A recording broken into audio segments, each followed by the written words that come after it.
Salut, c'est Rio, bienvenue sur ma chaîne. Aujourd'hui, on va parler du manga du moment, du manga qui a fait trembler la planète manga en France et du manga qui va faire couler un max de billets pour les éditeurs Michel Lafon. Et ce manga, c'est Instinct. Donc Instinct, c'est le manga d'Inoxtag, c'est marqué en grand sur la jaquette, on peut pas se tromper. Mais c'est aussi le manga de Charles Complin et de Basile Mono. Et oui, donc ce trio nous a sorti un manga. Et bah, je vais vous donner du coup mon avis. Donc en fait, Instinct, c'est l'histoire de Aki, un adolescent de 19 ans qui vit dans notre monde.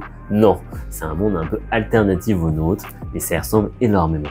Et dans ce monde, eh ben, il y a une maladie incurable qui frappe les gens qui sont pris par une forte émotion, qui ont un choc émotionnel. Sauf que voilà, Aki, lui, eh ben, il est pas comme les autres. Il a un petit souci. Enfin, en tout cas, lui le voit comme un souci, c'est qu'il a un pouvoir. Il a le pouvoir de voir les émotions, les intentions des gens.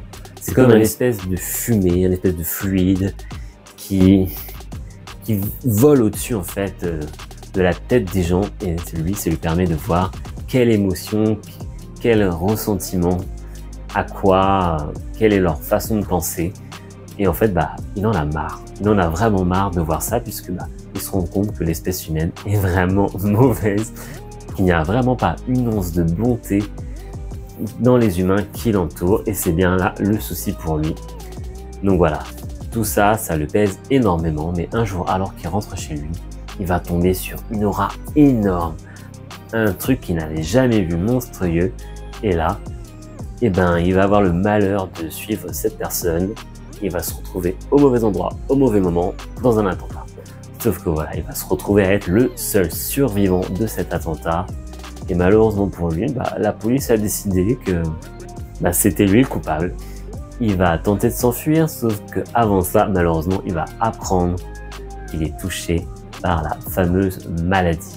Et cette maladie, en fait, elle va faire apparaître sur vous une tache noire. Et pendant 9 mois, cette tache noire va s'agrandir jusqu'à ce que vous soyez entièrement recouvert et qu'après ce soit votre cœur qui lâche. Un synopsis plutôt intéressant et je vais vous donner du coup mon avis sur ce manga.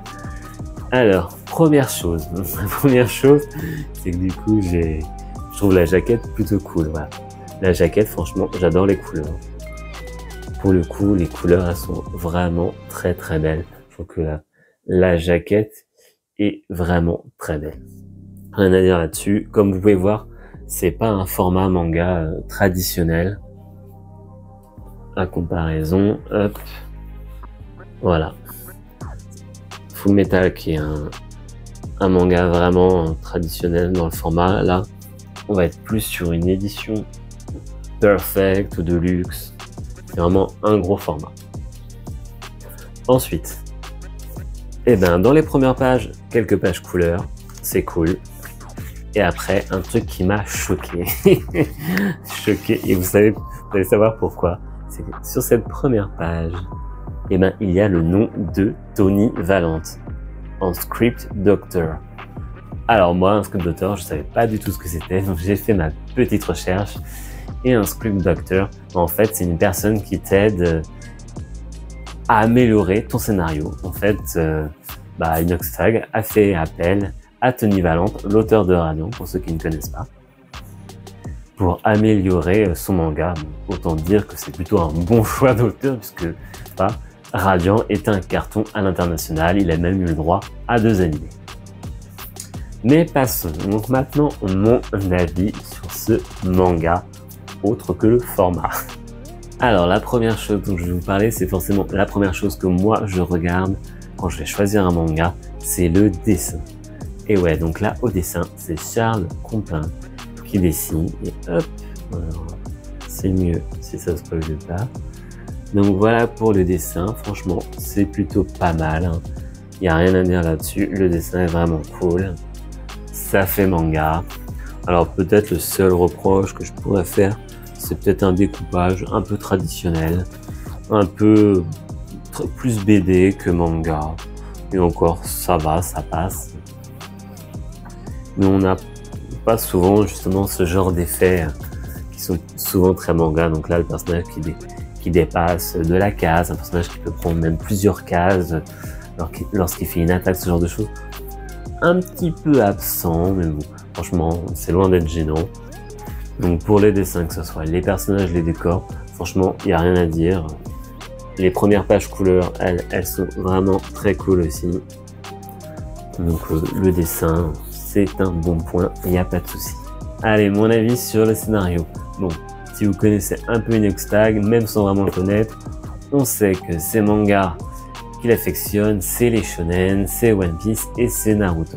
Et bah du coup, dans ce manga, on va retrouver les codes classiques du shonen japonais.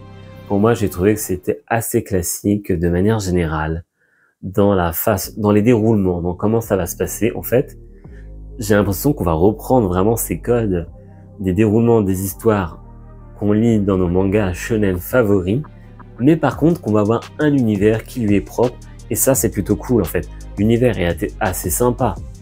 Ce monde où il y a une maladie incurable, ce héros qui arrive à lire dans les pensées, et tout ce qui va suivre après, dont je ne parlerai pas parce que je veux pas vous spoiler l'histoire, surtout si vous voulez le lire. Mais il y a toute une partie du manga vraiment intéressante, un univers qui est vraiment cool, même si j'aurais aimé qu'il soit un peu plus creusé. Alors, je pense que ça se fera certainement dans le tome 2, parce que du coup, c'est quand même un manga assez dynamique, on ne s'ennuie pas, ça prend légèrement le temps d'expliquer les choses, mais ça n'approfondit pas non plus énormément comparé à d'autres mangas. Mais bon, univers cool, donc là, ça passe. Et comme je vous l'ai dit, le souci, c'est vraiment le côté, le cheminement du scénario qui fait très shonen. Et j'ai eu des passages, en fait, je m'y attendais, quoi. On nous sort les classiques du shonen, il y a des moments où tu te doutes de ce qui va se passer. Et ça, c'est dommage. En plus de ça, un autre point qui m'a fait un peu grincer des dents, si vous savez, dans les mangas, souvent, les mangaka aiment bien aborder parfois certaines thématiques. Et souvent, c'est plutôt bien fait. Et j'ai lu dernièrement Starling Anonymous, où justement, les thèmes abordés sont vraiment abordés avec une certaine finesse, ça amène à la réflexion, et c'est vraiment très bien écrit. Au même titre, par exemple, on a Radiant, qui nous parle de racisme, et c'est pareil, c'est fait de façon très subtile, et ça passe toujours très bien quand c'est fait de façon subtile, quand un thème abordé se fait de façon surtout et non grossière. Et là, pour le coup, dans Instinct, on nous balance une page où j'ai trouvé que c'était vraiment posé comme ça, et ça manquait de subtilité, et du coup ça m'a sorti du manga, parce que ça fait du coup très parti pris, et c'est dommage en fait. Alors, chacun ses avis sur différentes thématiques, mais quand on y apporte quand on donnait son avis, je trouve qu'il faut un peu creuser les choses, des thématiques maladroitement abordées, je dirais. Ensuite, si j'ai autre chose à dire, et le héros, donc le héros, ça va être le héros très shonen, mais quand même avec une petite touche Frenchy, et ça c'est plutôt cool. Malheureusement pour moi, c'est ces décisions que je ne vais pas adhérer aux décisions du héros, puisque je vous le dis dans l'histoire, il va se retrouver au mauvais endroit, au mauvais moment, et la police va donc le considérer malgré lui comme étant le coupable de cet attentat. Mais voilà, quand tu es coupable d'un attentat, la meilleure chose à faire, c'est de se défendre, et c'est pas de fuir. Et pourtant, le héros dans son manga fuit la police. Et non, en fait, tu fuis pas. Pour moi, c'est pas logique. Enfin, moi, je ne fuirais pas. Quand tu veux te défendre dans un monde que tu connais, tu ne fuis pas.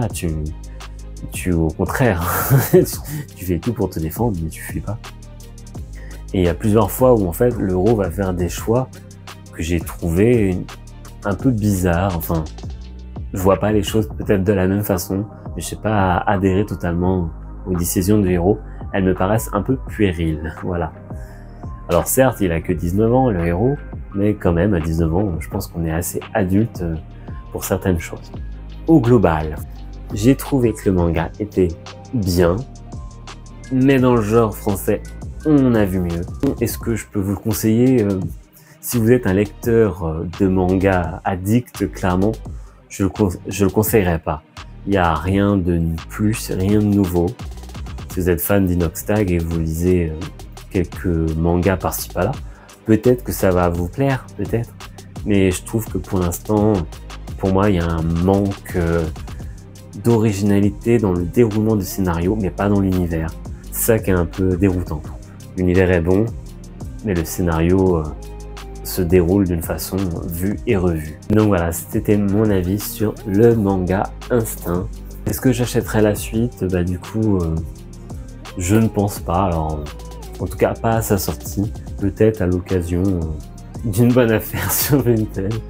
Mais voilà, ce sera certainement pas ma priorité.